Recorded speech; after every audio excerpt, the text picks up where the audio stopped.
11 departures. 7 months is the longest anyone could last. Zero accountability from the people at the very top. Those numbers tell a story that Meghan Markle and Prince Harry desperately do not want you to hear, but the evidence has become absolutely impossible to ignore. For years, Meghan Markle and Prince Harry have dismissed every single staff departure as tabloid exaggeration, as media persecution, as anything other than what it actually is. But when 11 senior executives flee your operation in less than 2 years, when your own head of public relations cannot survive 7 months, when the man who moved his entire family across an ocean to support your vision suddenly announces he is walking away, the excuses run dry. The pattern is no longer deniable. The Duchess' difficult reputation that haunted Meghan through the marble halls of Kensington Palace has followed her to the sun-soaked estates of California, and this time, there is no royal institution to blame, no British tabloids to point fingers at, no convenient scapegoat to absorb the criticism. This time, the spotlight falls squarely on the Sussexes themselves. Let us be brutally honest here. What we are witnessing is not some unfortunate string of bad luck. This is not a case of employees simply finding better opportunities elsewhere. This is a coordinated exodus, a professional stampede away from what multiple insiders have described as an impossible working environment. Sources close to the situation are finally breaking their silence, and what they are revealing is absolutely devastating. One former staffer put it bluntly to colleagues in the industry, saying that no paycheck is worth the constant chaos, the midnight demands, and the feeling that no matter what you deliver, it will never ever be enough. Another described the atmosphere inside the operation as walking on eggshells that have been scattered across a minefield. And here is where this story takes an even more explosive turn.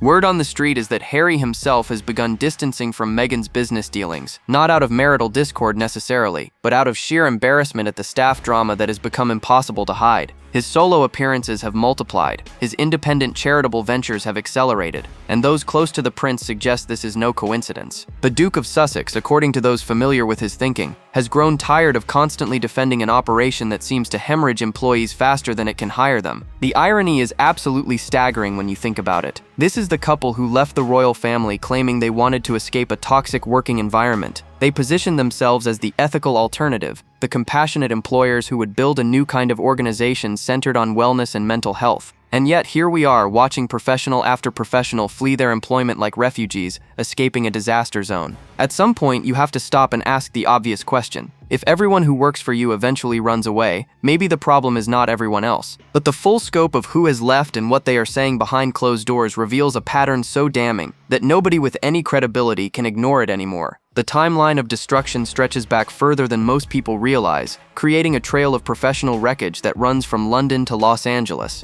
Let us start at the beginning, back when Meghan first entered the royal orbit. Within months of her engagement to Harry, staff members at Kensington Palace began requesting transfers. Within a year, her personal assistant had resigned. Her private secretary followed shortly after. The couple's communications secretary walked away. This was not normal turnover for a royal household. This was, as one palace insider memorably described it, a revolving door spinning so fast it could generate its own electricity. When the Sussexes announced their dramatic exit from royal life, they promised something different. They promised an ethical empire built on mutual respect and collaborative partnership. Meghan herself spoke passionately about creating workplaces where employees felt valued, where mental health was prioritized, where the old hierarchical power structures would be dismantled in favor of something more humane. Archewell was supposed to be the vehicle for this transformation. It was supposed to prove that the Sussex way was not just different from the royal way, but better. Allow me to translate what actually happened. The Archewell Foundation launched with enormous fanfare and even more enormous expectations. The couple secured deals with Netflix reportedly worth around $100 million.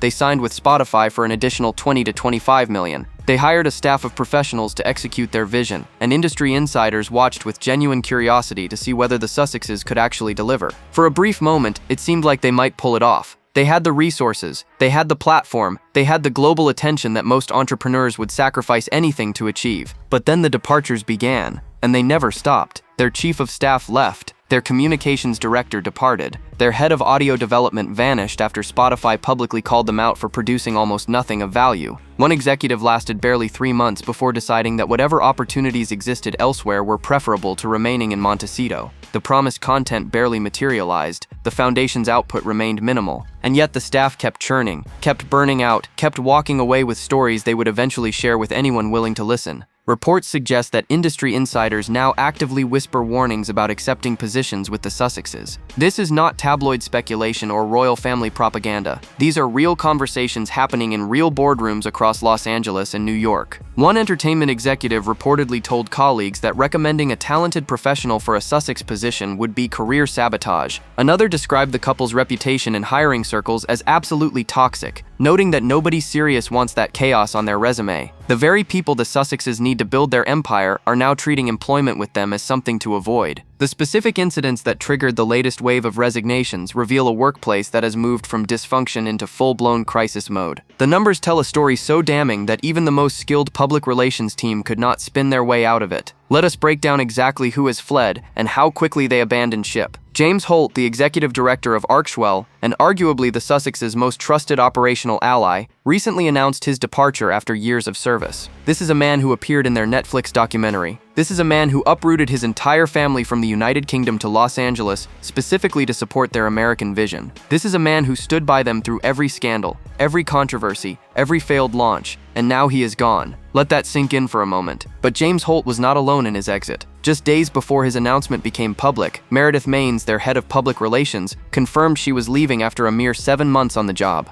7 months. That is it. 7 months. For a public relations professional to walk away from a high-profile position, this quickly tells you everything you need to know about what happens behind closed doors. In the cutthroat world of celebrity communications, 7 months is not a tenure. It is an escape plan executed at the earliest acceptable moment. Insiders reveal that the pattern of departures follows a predictable trajectory. New employees arrive energized by the opportunity to work with global celebrities on supposedly meaningful projects. They quickly discover that the reality bears little resemblance to the promise. The demands are described as relentless. The goalposts allegedly shift constantly. Decisions that were finalized on Monday get reversed on Tuesday and reversed again on Wednesday. One source who worked closely with the operation described it as trying to build a house while someone keeps changing the blueprints and then blaming you when the walls do not align. The ARO lifestyle brand launch apparently accelerated the burnout to unprecedented levels. Staff reportedly worked around the clock to meet unrealistic deadlines, only to watch the launch implode under a wave of mockery and criticism. The jam controversy alone became an international punchline, with the couple's attempt to position themselves as lifestyle experts meeting widespread ridicule. Sources claim that employees who had warned against certain launch strategies were ignored and then subsequently blamed when those strategies failed spectacularly. The morale inside the operation, according to those familiar with the atmosphere, collapsed entirely. But the real reason these professionals are speaking out now has everything to do with Harry's surprising response to the chaos unfolding around him. Prince Harry has been making moves lately that cannot be ignored, and when you connect the dots, a fascinating picture emerges. The Duke of Sussex has been appearing at events alone with increasing frequency. His solo charitable endeavors have multiplied. His personal projects seem to be developing on entirely separate tracks from anything Meghan is pursuing. And sources close to the situation suggest this is not coincidental scheduling. This is strategic distancing from an operation that has become professionally embarrassing. Those close to the couple say Harry has grown increasingly uncomfortable with the staff drama that seems to generate fresh headlines every few months. The prince, who left the royal family partly to escape media scrutiny, now finds himself at the center of a different kind of unwanted attention. The kind that comes from running an organization so dysfunctional that it makes regular appearances in business failure analyses. For a man whose stated mission involves charitable work and mental health advocacy, having his name associated with workplace chaos and employee exodus creates a particularly painful form of cognitive dissonance. His solo Africa trip generated significant attention precisely because of Meghan's absence. While official sources pointed to scheduling conflicts and childcare responsibilities, insiders painted a different picture entirely. Reports suggest Harry specifically requested opportunities to reconnect with his charitable work without the complications that allegedly arise when his wife is involved in the planning.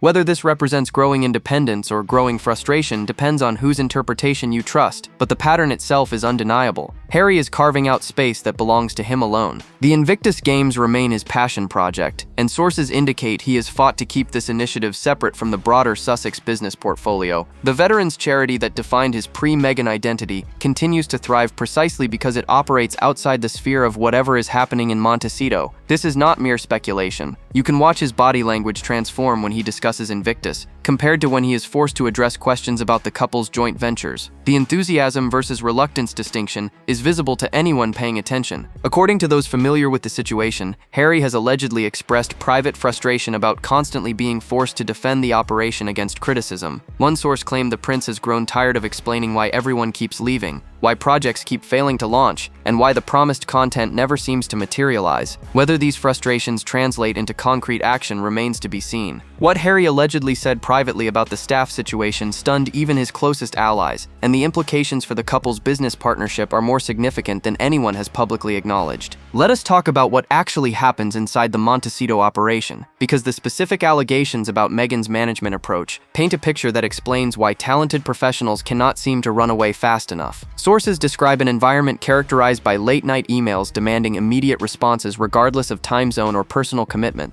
Staff reportedly receive instructions that change dramatically from day to day, sometimes from hour to hour, creating an atmosphere where nothing feels stable and nobody knows what the actual priorities are supposed to be. The word that keeps appearing in insider accounts is mercurial. Decisions that seem final get reversed without warning. Praise given in the morning transforms into criticism by afternoon. Employees who believe they understand their assignments discover those assignments have fundamentally changed without anyone bothering to inform them. One former staffer described the experience as trying to hit a target that someone keeps moving while simultaneously yelling at you for missing it. The frustration in that description is palpable. Reports suggest that staff meetings have become legendary within the operation for all the wrong reasons. Multiple sources have referenced sessions that left employees in tears, not from receiving difficult feedback, but from experiencing what they describe as impossible standards combined with personal criticism that cross professional boundaries. One account described a meeting where a staffer who had worked through the weekend to complete a project was berated for formatting decisions that had never been specified in the original instructions. The project itself apparently met every actual requirement. The formatting complaint allegedly emerged only after the work was completed. The parallels to earlier periods in Meghan's career are striking and worth examining. Former colleagues from her Suits era have allegedly shared similar observations about working dynamics, though most declined to speak publicly due to non-disclosure agreements and Hollywood's famously long memory for those who speak against powerful figures. But the Whisper Network operates efficiently in entertainment circles, and the reputation that emerged during her acting career bears uncomfortable similarities to the reputation now solidifying in Montecito. Industry insiders note that management styles do not typically transform simply because someone gains wealth and celebrity. The person who micromanaged every aspect of her acting career, according to those who worked alongside her, is apparently the same person now micromanaging every aspect of her lifestyle brand. The scale has changed. The resources have changed. The management approach, according to those with direct experience, has not changed at all. One former staffer's detailed account reveals the breaking point that sent multiple employees running for the exit simultaneously, and the specifics are more explosive than the general patterns suggest. The ARO lifestyle brand was supposed to represent a triumphant new chapter for Meghan, a chance to step out from under the Sussex partnership umbrella and establish herself as an independent business mogul. Instead, the launch became a case study in how not to introduce a luxury brand, and the staff departures are directly connected to the chaos that surrounded every aspect of the rollout. Let us examine exactly what happened behind the scenes, because the details are absolutely damning. The product quality issues emerged before anything even reached consumers. Sources claim that staff raised concerns about manufacturing choices, ingredient sourcing, and price point positioning weeks before the launch. These concerns were allegedly dismissed. The warnings about the jam in particular apparently went ignored despite multiple staff members suggesting that the pricing and packaging would invite ridicule rather than enthusiasm. When the ridicule inevitably arrived, employees who had documented their objections found themselves blamed anyway. The marketing strategy, according to those familiar with the campaign development, changed directions so frequently that coherent execution became impossible. One week the brand was positioned as accessible luxury. The next week it was ultra-premium exclusivity. The week after that, somebody apparently decided it should have artisanal authenticity, despite none of the earlier marketing assets reflecting that approach. Staff responsible for implementing these visions reportedly received contradictory instructions from multiple sources, with no clear authority empowered to make final decisions. Insiders reveal that the Netflix launch special was supposed to create massive consumer demand. Instead, the show itself became a punchline, with critics and audiences alike mocking everything from the production choices to the product presentations. Staff who had worked exhausting hours to coordinate the launch watched in horror as social media erupted with mockery rather than purchase orders. The disconnect between expectations and reality, according to those who experienced it firsthand, was absolutely crushing. But here is where the situation becomes truly damaging. Rather than accepting responsibility for strategic choices that originated at the top, sources claim the Sussexes sought to assign blame downward. Employees who had followed instructions precisely found themselves questioned about why outcomes did not match expectations. The fundamental problem, which multiple insiders identified as unrealistic expectations combined with inadequate expertise, apparently went unaddressed while staff bore the consequences of decisions they had not made. The financial fallout from this mismanagement has created tensions that extend far beyond the office and into the very partnership that was supposed to anchor everything the Sussexes are building. The atmosphere inside the Montecito operation has transformed into something resembling a paranoid fortress, and the obsession with internal leaks has created working conditions that make recruitment virtually impossible. Remaining staff reportedly operate under intense scrutiny, with every communication analyzed for potential disloyalty. The irony of a couple who built their brand on openness and authenticity now running what insiders describe as a surveillance culture should not be lost on anyone paying attention. Sources close to the situation describe an environment where employees feel they cannot speak freely even to colleagues they trust. The fear of being identified as a leak source has allegedly destroyed whatever collaborative atmosphere once existed. Staff communicate in careful, guarded language. Honest feedback has apparently evaporated because honest feedback requires trust, and trust is described as completely absent from the current operation. One source put it bluntly to industry contacts, saying you cannot build anything meaningful when everyone is watching everyone else and nobody feels safe. The recruitment consequences have been devastating.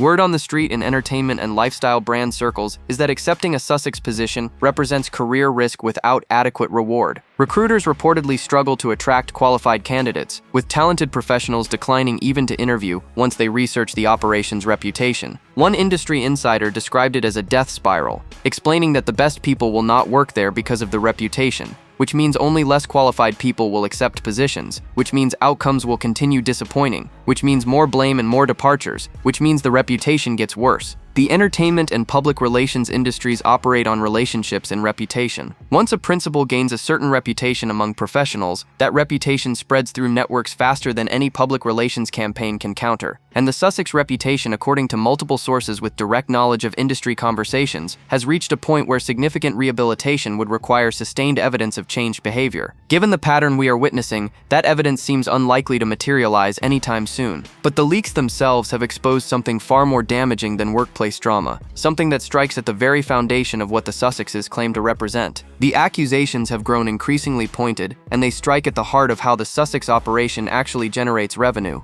Critics have begun describing their business model as fundamentally dependent on monetizing royal connections while simultaneously claiming to have left the royal system behind. The $100,000 dinner allegations crystallized something that many observers had long suspected, namely that access to royalty, even former royalty, carries a price tag that the Sussexes are very willing to collect. Those familiar with staff frustrations report that employees have expressed discomfort with certain revenue strategies. The gap between the public messaging about service and charity and the private reality of aggressive monetization apparently created ethical tensions that contributed to departure decisions. When you sign up to work for an organization that positions itself as values-driven, and then discover that the primary value seems to be extracting maximum income from celebrity status, the disconnect becomes difficult to ignore. Let us be brutally honest here. There is nothing inherently wrong with celebrities monetizing their fame. Hollywood runs on exactly that principle. But the Sussexes did not position themselves as ordinary celebrities. They positioned themselves as crusaders, as ethical standard bearers, as people who rejected the superficiality of fame in favor of authentic service. The marketing wrapped around their departure from royal life emphasized noble intentions over financial motivations. And when the reality appears to contradict that positioning so dramatically, the cynicism it generates extends to everyone associated with the operation. Industry observers note that the disconnect between branding and behavior creates specific problems for staff. Employees who believed they were joining a mission-driven organization reportedly discovered they had actually joined a celebrity income maximization vehicle with mission-driven packaging.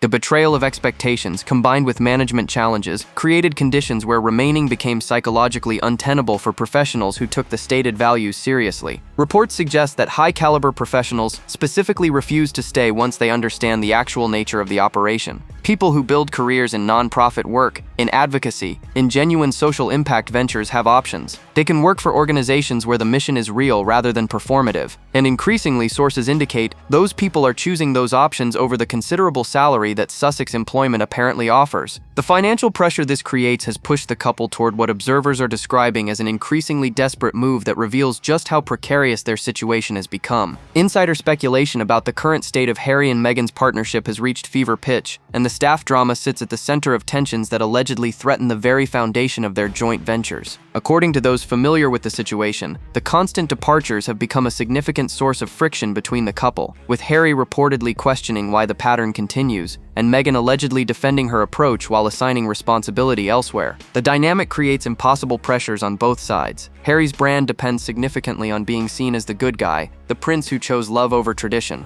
the rebel who took risks for authentic happiness. But watching staff flee his wife's management at historic rates does not support that narrative. It raises uncomfortable questions about judgment, about enablement, about whether the prince truly escaped one difficult situation only to create another. Sources claim Harry has expressed frustration with constantly being placed in defensive positions. When friends or professional contacts raise questions about the staff turnover, Harry apparently has to choose between acknowledging problems with his wife's management or defending practices that he may privately recognize as problematic. Neither option serves his interests. Neither option feels sustainable, and the frequency of these conversations, according to those close to the prince, has increased substantially over the past year. Those close to the couple say the question of whether Harry might establish completely separate ventures has moved from theoretical to practical discussion. His existing charitable work already operates with some independence. His public appearances increasingly occur without Meghan's participation. The infrastructure for more substantial separation arguably already exists, requiring only the decision to formalize what has already begun informally. But separation carries its own risks. The Sussex brand depends on partnership.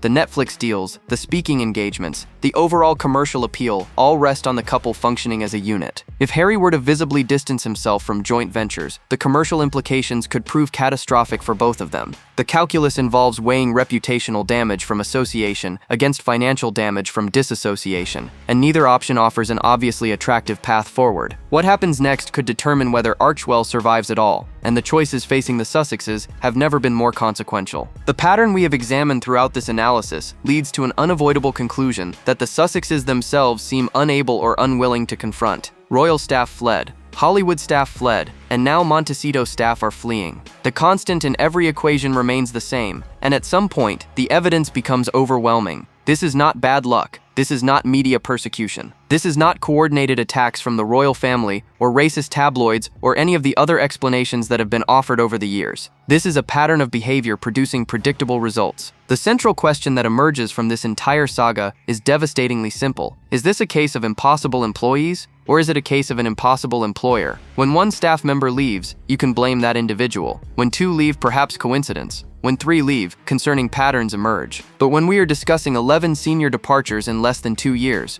when we are watching the head of public relations flee after 7 months, when we are observing the executive director who moved across an ocean announce his exit, the explanation shifts from individual failings to organizational dysfunction. Can any legitimate business succeed with this turnover rate? The question answers itself. Organizations that hemorrhage talent at this pace cannot execute on long-term strategies. They cannot build institutional knowledge. They cannot develop the relationships and rhythms that transform individual effort into collective achievement. Every departure requires recruitment. Every new hire requires training. Every transition creates gaps in execution and knowledge. The chaos feeds itself, consuming resources and attention that should be directed toward actual production. The Sussexes stand at a crossroads that will define whether their American chapter becomes a footnote of failure or a foundation for genuine achievement. The path forward requires something that the pattern suggests may be impossible, namely honest self-reflection about why everyone keeps leaving. Without that reflection, without genuine changes in how the operation functions, the exodus will continue, the talent will keep fleeing, the reputation will keep deteriorating, and the dream of building an independent empire will keep receding further into fantasy. Do you think Harry will finally put his foot down, or is he in too deep to escape the chaos? Drop your thoughts below. Like, subscribe, and stay tuned. The next video is waiting, and you will not believe what is coming next.